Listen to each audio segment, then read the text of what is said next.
Hello my dear friends, मैं अंशु चौहान उत्तराखंड से। तो दोस्तों, आज मैं आपको लेके जाऊंगा थलकेदार महादेव मंदिर। तो दोस्तों, हिमालय राज्य उत्तराखंड पिथौरागढ़ में कई तीर्थ स्थल हैं। इसी में थलकेदार भी एक पवित्र स्थल है जो भगवान शिव को समर्पित है। यह पिथौरागढ़ शहर का प्रसिद्ध मंदिर है।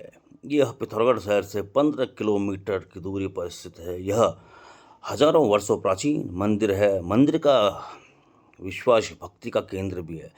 थलकेदार मंदिर समुद्र से 2480 किलोमीटर की ऊंचाई पर है। भगवान शिव के इस मंदिर तक पहुंचने के लिए पिथौरागढ़ से बड़ाबे मार्ग पर कटपतिया स्थान पर पहुंचकर घने जंगलों से होते हुए लगभग 5 किलोमीटर चलकर भगवान शिव के पवित्र देव स्थल थलकेदार तक हम पहुंच सकते हैं। स्कंद पुराण के मानस खंड के अध्याय 133 में महर्षि व्यास ऋषियों को बताते हुए कहते हैं कि सरयू और श्यामा नदियों के बीच में पवित्र स्ताकीय पर्वत के अग्रभाग में एक विशिष्ट शिव स्थल पर स्थल केदार नाम के महादेव विराजमान है। उनके दर्शन अति दुर्लभ मुक्ति प्राप्त होती है तथा इस पर्वत पर श्रद्धापूर्वक स्थल केदार का विधि पूर्वक पूजा करने से केदारनाथ ज्योतिर्लिंग जाकर पूजन करने के समान फल मिलता है। सरयू नदी का अपना पौराणिक नाम आज भी बना हुआ है, लेकिन श्यामा नदी के वर्तमान में काली नदी के रूप में जाना जाता है। इस स्कंद पुराण के अनुसार श्यामा नदी कैलाश मानसरोवर के दक्षिण में लिपि पर्वत से निकलती है। आज की काली नदी भी कैलाश मानसरोवर के मार्ग के लिपुलेख दर्रे के ठीक नीचे से निकलती है। इससे यह स्पष्ट होता है कि सरयू और श्यामा यानी काली नदी का बीच का स्तागीक पर्वत आज का थलकेदार पर्वत है। इस पर स्थल के राजा थलकेदार के नाम से जाना जाता है। पौराणिक मान्यता के अनुसार थलकेदार के बारे में यह कहा जाता है कि महाभारत काल में अपने अज्ञातवास के समय पांडवों का भगवान शिव ने अपने साक्षात दर्शन दिए थे। यहीं पर अज्ञातवास के दौरान अर्जुन ने अस्कुट नामक स्थान पर भगवान शिव की तपस्या की थी। अर्जुन की तपस्या से प्रसन्न होकर भगवान शिव ने अर्जुन की परीक्षा लेने के लिए योग माया से एक सुअर को अर्जुन पर हमला करने के उद्देश्य से छोड़ दिया। जब तक अर्जुन संभल पाते तब तक सुअर ने उन पर हमला कर दिया। सुअर के हमले से घायल अर्जुन ने सुअर से बचने के लिए उन पर अपना बाण छोड़ दिया ताकि शिवजी ने भी शिकारी का वेश धरकर सुअर पर अपना बाण छोड़ दिया। जब सुअर घायल हो गया, दोनों सुअर के पास गए और दोनों मेरा है कहने लगे। और जब उन्होंने सुअर को देखा तो पाया कि जिस बाण से सुअर घायल हुआ है वह बाण तो शिकारी का था जो महादेव थे। पर अर्जुन को यह पता नहीं था कि अब फिर उसके बाद दोनों में भयंकर युद्ध होना शुरू हो गया। इस युद्ध में कभी अर्जुन जीते तो कभी शिकारी।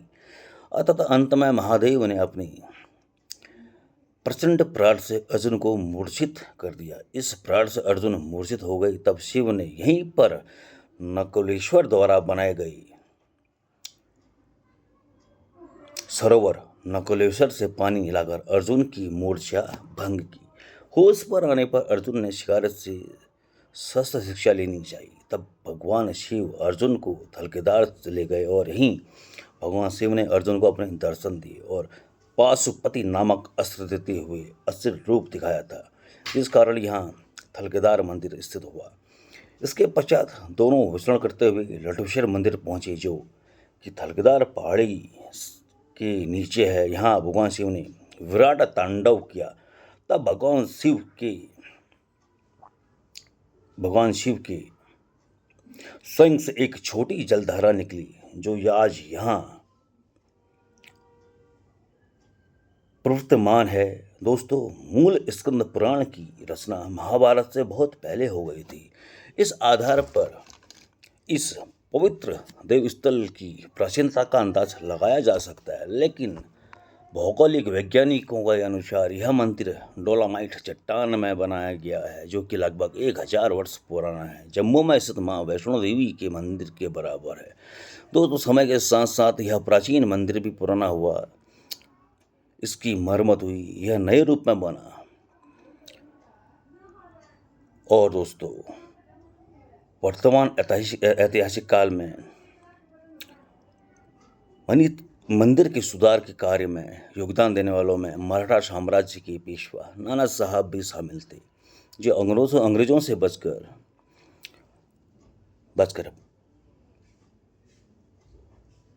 रशियन बाबा पड़ोसी देश नेपाल में छिपे हुए थे। कहा जाता है कि नाना साहब पंचेश्वर के रास्ते से थलकेदार मंदिर भी आए थे। थलकेदार मंदिर के नवनिर्माण में लोग लगे कार्यदल के कर्मठ, निष्ठावान और सक्षम सदस्यों का अथक प्रयास से इतनी दुर्गम पहाड़ी में देवों के देव महादेव का नया मंदिर बना लिया गया। 2010 के बुद्ध पूर्णिमा को पवित्र दिन को वर्तमान थलकेदार मंदिर का विधिवत उद्घाटन किया गया। महाशिवरात्रि के अवसर पर हर साल मंदिर में भव्य मेले का आयोजन होता है। इस दिन बड़ी संख्या में महादेव के भक्त दर्शन करने और मन्नत मांगने यहाँ आते हैं। आध्यात्मिक महत्व के अलावा यह मंदिर पिथौरागढ़ शहर का मनोरम दृश्य भी दिखाता है। थलकेदार पर्वत श्रेणी पूर्वी कुमाऊं में पिथौरागढ़ की सीमा पूर्व से पश्चिम तक फैली हुई है।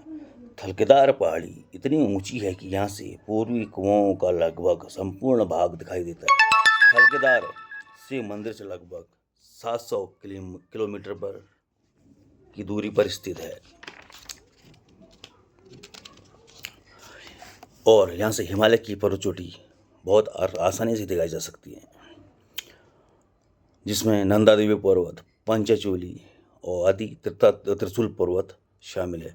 थलकेदार पर्वत शिखर का संपूर्ण क्षेत्र घने वनों से घिरा हुआ है। इसी कारण इस वन में विभिन्न प्रकार के पक्षियों का आश्रय स्थल है। लो माय डियर फ्रेंड्स, जो आजकल बोल रहे हैं ना हमारे गांव का मौसम देखो, तो हम भी आपको अपने शहर का मौसम दिखाते हैं। रब्बा हेलो माय डियर फ्रेंड्स, हमारी पहाड़ की रवानी और ये पहाड़ का पानी।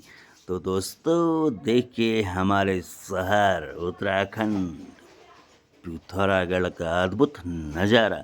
जो लोग आजकल कहते हैं ना कि हमारे पहाड़ का पानी और हमारे पहाड़ की रवानी, आप खुद देख लीजिए। रब्बा।